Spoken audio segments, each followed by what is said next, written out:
Um levantamento realizado pela ONG Words Heal the World apontou que 70% dos crimes de ódio registrados no país em 2018 tiveram como principal motivação o preconceito racial.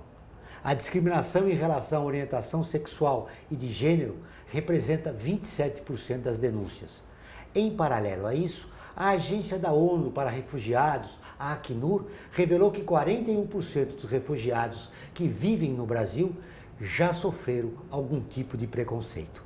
Para falar sobre o tema, recebemos um professor em Ciências da Comunicação pela Universidade de São Paulo, Ricardo Alexino Ferreira. Olá, seja bem-vindo. Eu sou Joel Scala e está começando o Observatório do Terceiro Setor, o olhar da cidadania.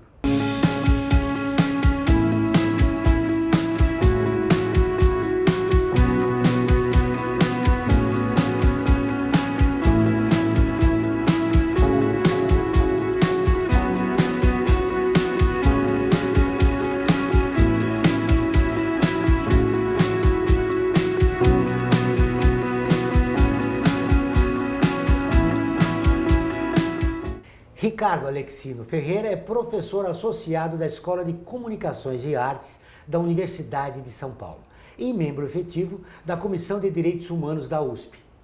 Tudo bem, Alexino? Seja novamente bem-vindo ao Observatório. O prazer, Joel, eu que agradeço o convite.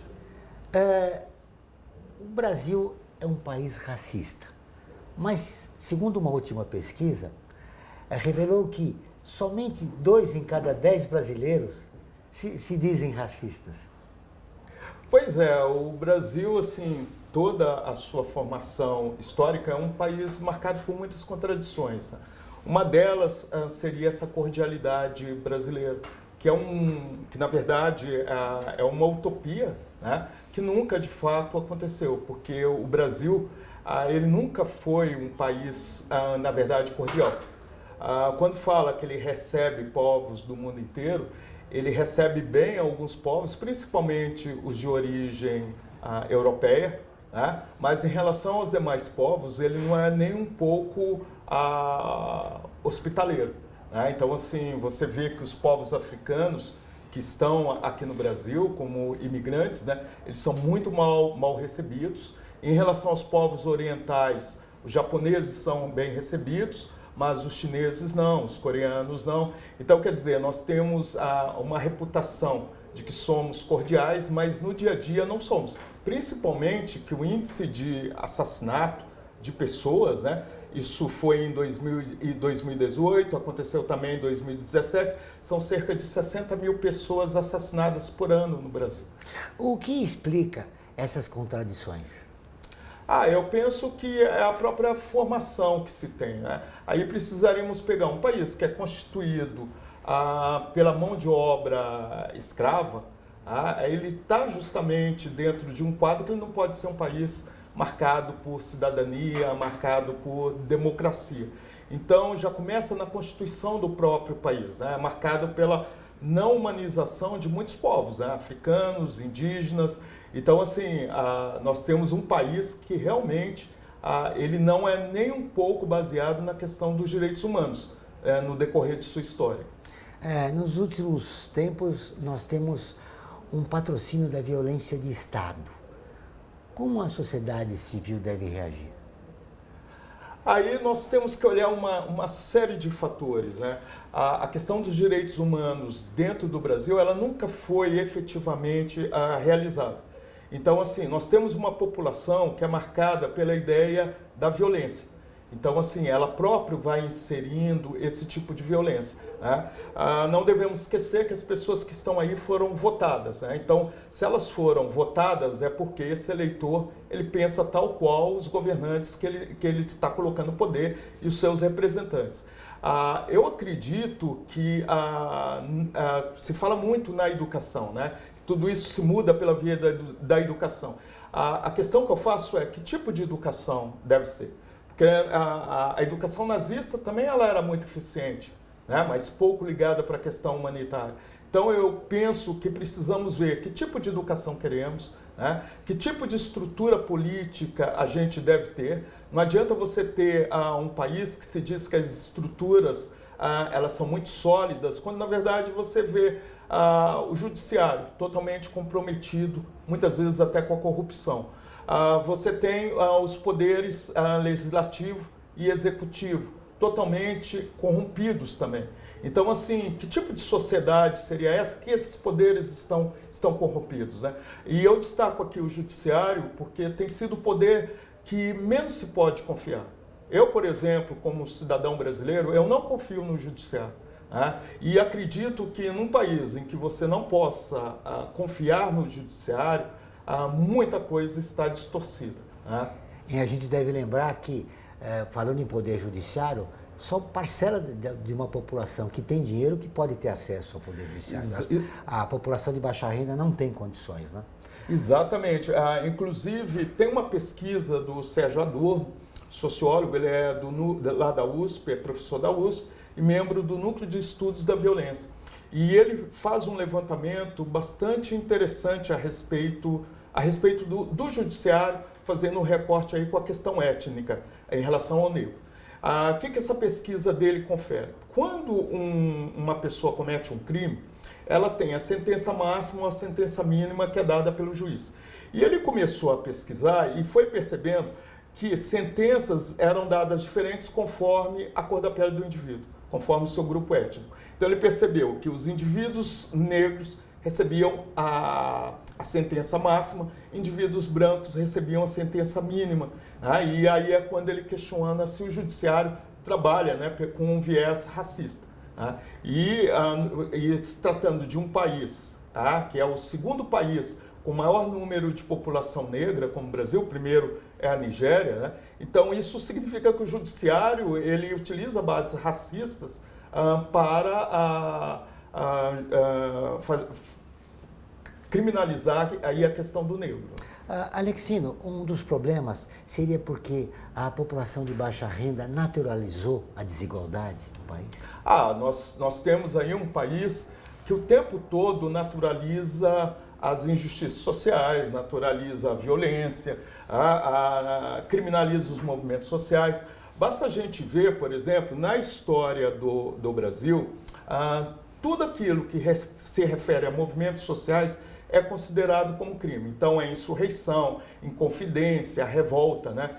Não tem um movimento social na história do Brasil antigo que é considerado aí como sendo movimento social. Tá? Então, a gente já começa com esse viés. Reclamou do poder constituído, fez manifestação, é considerado criminalizado. Isso é tão forte que hoje, por exemplo, quando a gente vai ver a cobertura da imprensa sobre os movimentos sociais, a imprensa quase sempre criminaliza esses movimentos. Vamos imaginar uma situação. Os motoristas fazem greve em São Paulo. As primeiras manchetes que saem é milhões a pé por causa de greve de motoristas de ônibus. Pouquíssimos motoristas fazem greve por melhores salários. Então essa herança de que movimento social ele é criminalizado ainda está muito presente aqui. E aí a gente pode perceber, no caso principalmente da imprensa, algumas motivações. Esse tipo de comportamento que ainda está no inconsciente coletivo, né, muito marcado por esse período do Brasil colônia, ou que a imprensa hoje, hegemônica, né, ela trabalha muito mais como grande empresa para os interesses dos empresariados do que propriamente para a questão social. É lamentável essa cobertura seletiva da imprensa brasileira. Todas as terças e quintas-feiras, ao vivo, às 14 horas, tem o programa de rádio Observatório do Terceiro Setor, onde recebemos especialistas que, junto com os ouvintes, debatem os principais temas da atualidade e do terceiro setor. Você pode ouvir pela Rádio Trianon AM 740 ou em qualquer lugar do mundo, pela internet, do seu celular, computador ou tablet, pelo link que aparece na sua tela. Voltamos depois do intervalo.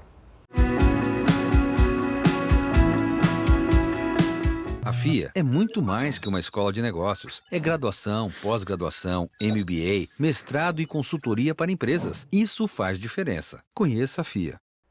Olá, eu sou Laura Gelbert, da ONU News. Notícias das Nações Unidas e do mundo você acompanha na página e nos programas do Observatório do Terceiro Setor, parceiro da ONU News. E para acompanhar diretamente a ONU News em português, acesse nossa página e redes sociais. Até lá! Internacionalizar a economia afeta o seu emprego? Para onde vai o Brasil?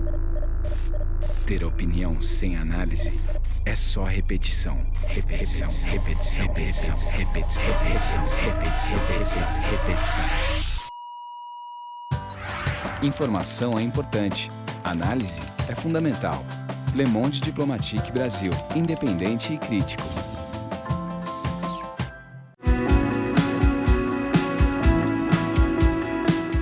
Voltamos com o Observatório do Terceiro Setor. E agora vamos para o quadro Você Conhece? O brasileiro perseguido pela ditadura, que ganhou o Prêmio Nobel de Geografia. Milton Santos. Você conhece? Milton Almeida dos Santos nasceu em Brotas de Macaúbas, Bahia, no dia 3 de maio de 1926 e foi um geógrafo brasileiro. Foi um dos grandes nomes da renovação da geografia no Brasil, ocorrida na década de 1970. Também se destacou por seus trabalhos sobre a globalização nos anos 1990. A obra de Milton Santos caracterizou-se por apresentar um posicionamento crítico ao sistema capitalista e seus pressupostos teóricos dominantes na geografia de seu tempo. Ao terminar os estudos, Milton Santos prestou vestibular para Direito na Universidade Federal da Bahia, em Salvador, formando-se em 1948, mas não deixou o interesse pela geografia de lado. Ele também trabalhou no jornal À Tarde, primeiro como correspondente e depois como editor.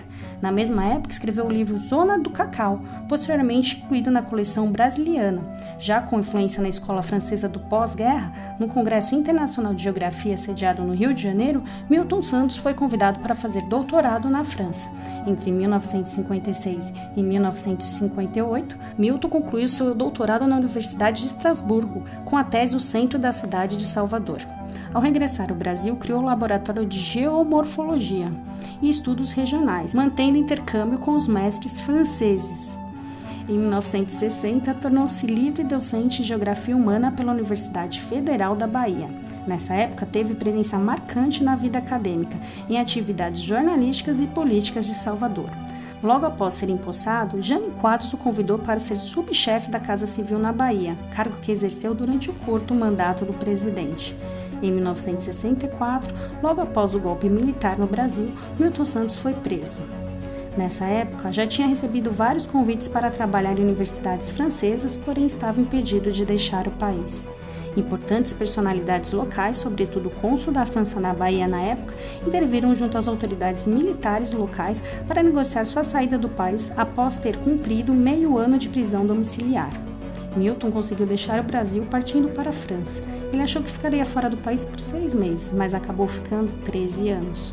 No período, passou por universidades de diferentes países: Estados Unidos, Canadá, Venezuela e Tanzânia. Milton Santos retornou ao Brasil em 1977 e, em 1978, publicou o livro Por uma Geografia Nova, no qual criticava os parâmetros existentes e pedia pela renovação dessa ciência. Produzindo muito antes e depois do exílio, o impacto de sua obra no Brasil foi enorme. Milton Santos ganhou o prêmio Valtimplane em 1994, o de maior prestígio na área de geografia. O prêmio é considerado o Nobel da Geografia. Milton Santos foi o primeiro e é o único geógrafo da América Latina a ter ganhado o prêmio em questão. Foi também agraciado póstumamente em 2006 com o prêmio Anísio Teixeira. Milton Santos continuou lecionando na USP até sua aposentadoria em 1997. Milton Santos faleceu no dia 20 de julho de 2001, aos 75 anos de idade, em São Paulo. Milton Santos foi um dos principais intelectuais da sua geração, mas não foi reconhecido e é pouco conhecido no seu próprio país. Será porque ele era negro? Eu penso que é multifatorial, né? Você tem aí qual que é o papel que a ciência toma na realidade brasileira, né? E agravando isso, né, o fato dele ser negro. Só para ter uma ideia, o Milton Santos, quando eu entro na USP fazendo o mestrado, ele já era o grande nome, eu sempre admirei muito a figura dele. Mas sempre que me falam o nome dele, eu lembro de uma situação. Ele pertencia à Faculdade de Filosofia, Letras e Ciências Humanas, lá da USP, do departamento de Geografia. E ele foi para uma banca na ECA, que é a Escola de Comunicações e Artes. A banca, por sinal, era a banca do Fernando Conceição, né, que era orientando na época da professora Solange Coceira. E coincidiu que nesse período a ECA estava fazendo controle de entradas de pessoas. E eu vi isso, não é que me contaram, eu vi. Na hora que eu estava subindo, eu passei com a minha carteira da USP, e o Milton Santos, ele estava num balcão que tinha na recepção. E aí foi interessante que ele estava conversando, eu não sabia do que se tratava, eu subi, porque eu ia assistir a defesa do Fernando Conceição.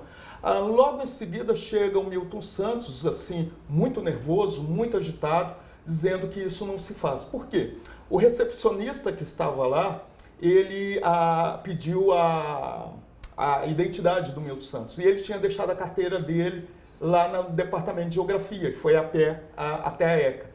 E ele explicou que estava vindo para uma banca e o recepcionista não queria deixá-lo entrar, né? Então, assim, eu presenciei essa situação dele conversando com o recepcionista, mas não sabia o que era, porque senão eu teria ou feito alguma intervenção ou chamado a direção para isso daí, mas aconteceu. Então, quando ele entrou na sala, muito nervoso, ele falou que já tinha viajado por universidades do mundo inteiro, nenhuma tinha barrado ele, né? Mas dentro da USP a ECA tinha. Que absurdo, um professor da qualidade do Milton Santos barrado dentro da sua própria universidade. Exatamente. E isso, eu pude ver essa situação dele na recepção. Eu pensei que seria alguma coisa normal, né? Porque estava implantado naquele momento que ele iria apresentar, iria subir. Então eu nem dei muita atenção, eu só fui ver a gravidade da coisa quando ele chega logo em seguida, muito nervoso, né?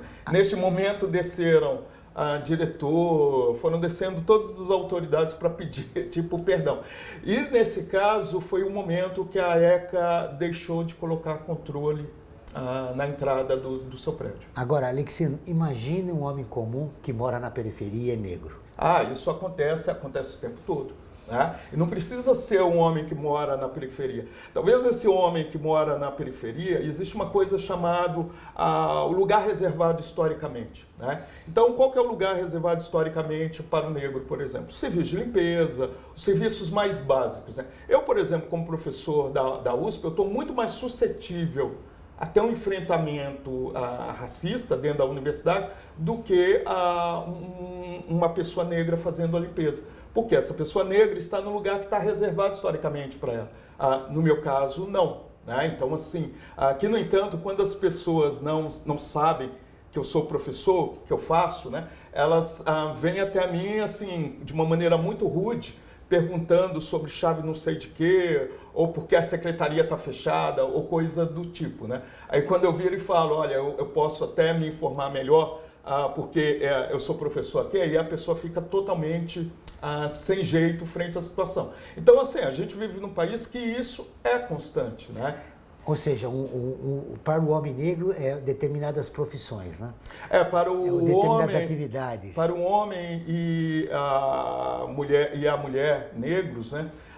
Eu penso que o tempo todo isso vai acontecer, né? Então, assim, quando você não está no lugar que não é reservado historicamente, então você vai ser seguido por segurança, você vai ser abordado de uma forma rude, vai ser mal atendido por vendedores. Então, assim, isso é uma realidade. E nos últimos anos, né, assim, principalmente quando você tem um poder constituído, né, que vai reforçando esse tipo de pensamento, autorizando esse tipo de pensamento, né, então as pessoas se sentem livres, né, para poder realmente colocar visível o seu racismo. Agora eu vou fazer um convite a você para curtir a página do Observatório. Ela é visualizada por mais de 700 mil pessoas toda semana. Está sempre atualizada com notícias do terceiro setor, do Brasil e do mundo. Faça com 430 mil pessoas, siga a nossa página. Agora nós vamos para um rápido intervalo, mas antes você vai conhecer um dos artigos da Declaração Universal dos Direitos Humanos, que faz parte da campanha do Observatório. Direitos humanos são direitos de todos.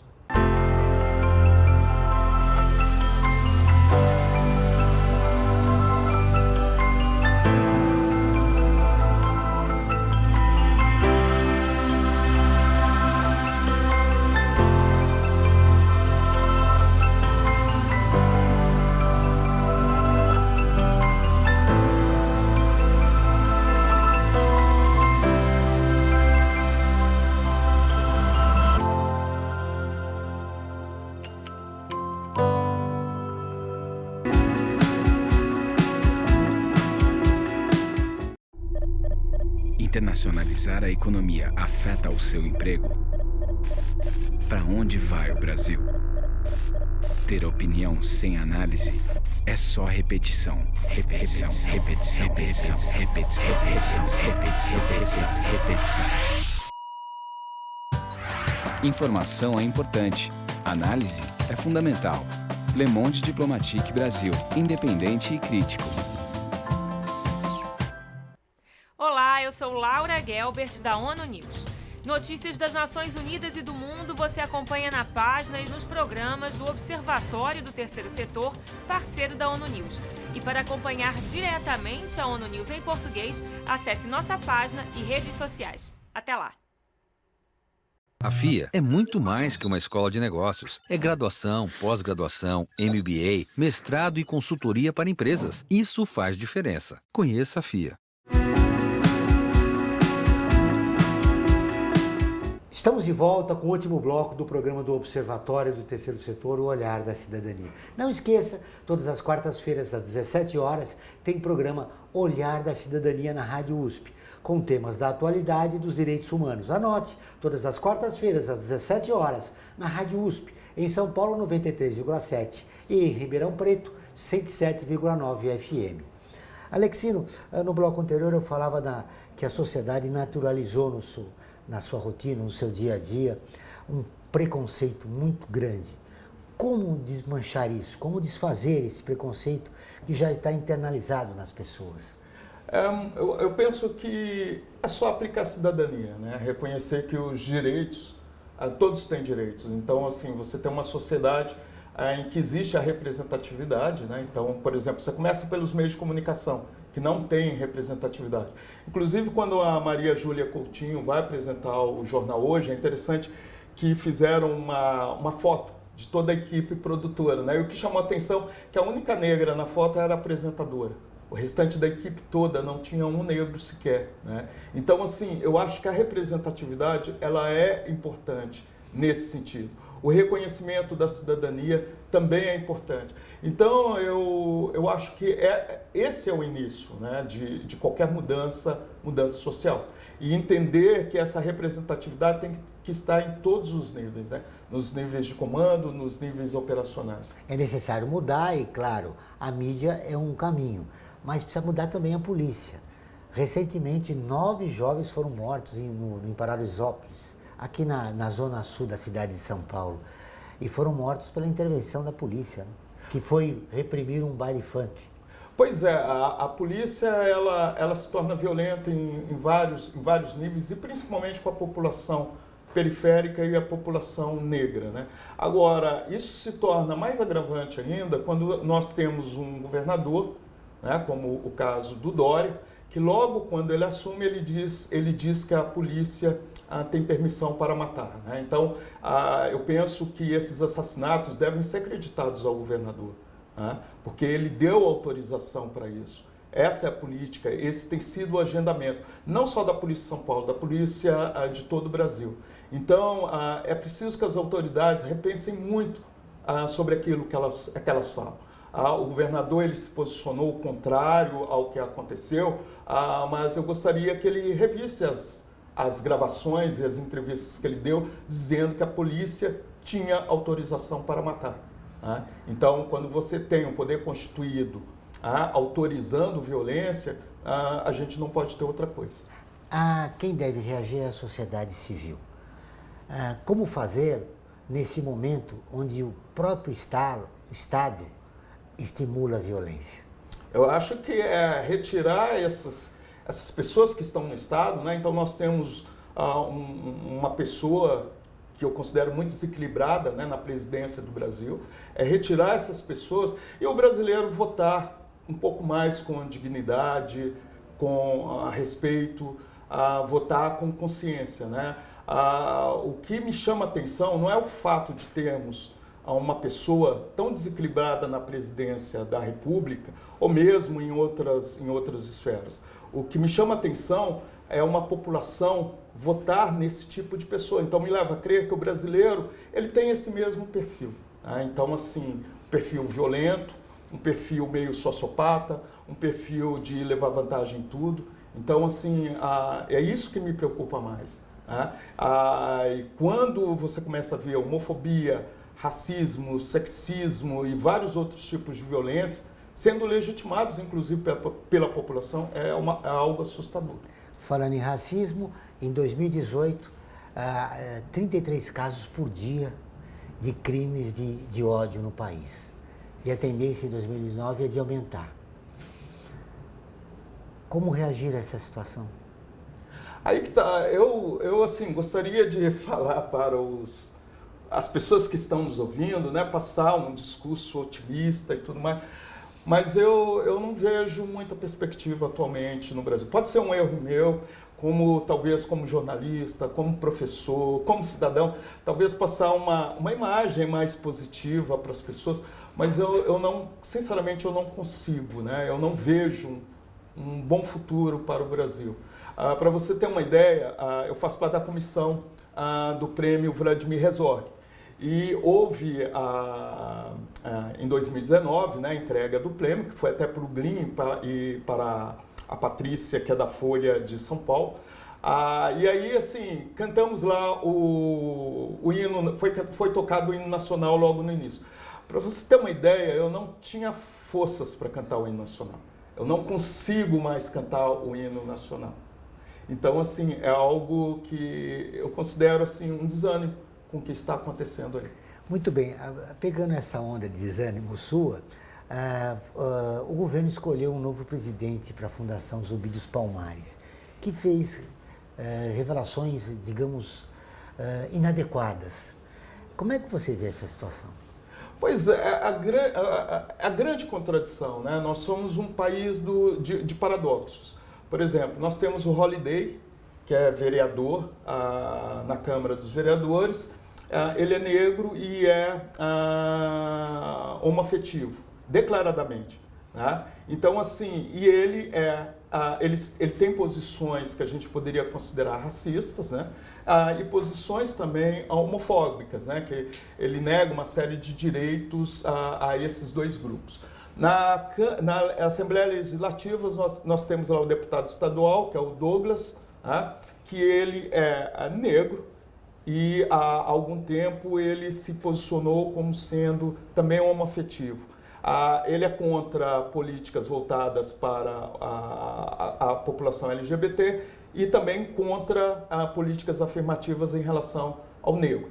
E agora nós temos aí o presidente da Fundação Palmares, né? Então, assim, se posiciona dizendo que a escravização foi boa para os negros, uma série de elementos. Né? É uma grande contradição. Mas eu gostaria aqui de destacar alguém que é muito melhor do que ele, né? Seria o Oswaldo de Camargo, que deve estar... No caso é o pai. Que é o pai. Oswaldo de Camargo é um grande militante negro, né? É um grande escritor, é uma grande personalidade negra muito respeitada por todos. Então, assim, o que eu fico pensando é, se você tem um pai com essa qualidade e se torna um racista, né? Porque o que ele falou tem posições racistas, aí eu fico pensando assim, aí me bate ainda mais um desânimo, sabe? Assim, se ele tem um pai tão combativo, né? Tão importante para a história do negro no Brasil, e ele é justamente o filho é um racista, aí assim eu perco muitas esperanças. O que eu gostaria de ter é um pouquinho mais de esperança no nosso país, que eu perdi muito. Né? Eu acho que é importante destacar, Alexino, que essas pessoas que você citou não é a posição reacionária delas, é o desrespeito aos direitos humanos que elas estimulam. São posições criminosas, né? Então, a partir do momento que você tem na presidência uma pessoa que fala tantas barbaridades, né, desde que uma pessoa não merece ser estuprada, como foi o caso que ele falou da deputada lá, que ela não estuprava porque ela não merecia, compara negros, o peso de negros a arrobas, como se fosse animal, diz que pessoas homoafetivas são doentes, né, e que precisariam ser eliminadas ou sofrer violência, né, merecem sofrer violência. Então, se a partir do momento que você tem uma pessoa, que para mim é um sociopata isso, né, falando tudo isso, você tem um poder judiciário que não toma nenhuma medida em relação a isso, você só está legitimando a sociedade a matar, a violentar, né? Então, assim, como mudar tudo isso? É fazer o uso da lei. Eu acho que o judiciário ele teria que repensar sua posição, né, para fazer com que os direitos humanos possam, de fato, ser a base desse país. Eu percebi que durante a entrevista você não está nada otimista a respeito do futuro do nosso país, mas eu quero encerrar rapidamente nossa entrevista para você falar a respeito do que mais você teme nesse momento. Eu penso que a violência, a soberania do país, né? Então a gente está vendo a entrega das riquezas, a falta do futuro, principalmente dos jovens, né? Eu até falo muito para os meus alunos, né? Eu falo assim, por que vocês ficaram em silêncio com a reforma da Previdência? Vocês vão ser a primeira leva que não vão conseguir se aposentar. Estão fazendo jornalismo, que já está uma profissão precarizada, e além de precarizada, vocês não vão conseguir se aposentar. Vocês não vão ter isso que eu vou ter. Né? Então, assim, você tem um país em que o futuro está muito em jogo. Eu penso que essa gestão que está aí no poder atrasou, acho que mais de 50 anos a evolução do país. Nós regredimos bastante. Obrigado pela entrevista, foi um prazer revê-lo. Eu que agradeço. O Observatório do Terceiro Setor fica por aqui. Esse e todos os nossos programas de TV e rádio estão em nosso portal, acessado por mais de 4 milhões e meio de pessoas de 173 países. Acesse você também, observatorioterceirsetor.org.br. Alexino, vivemos momentos difíceis, com o país mergulhado na escuridão.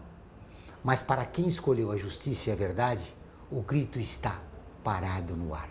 Mas não desanime, melhores dias irão chegar, se continuarmos na luta por uma sociedade mais justa, solidária e tolerante. Até o próximo programa.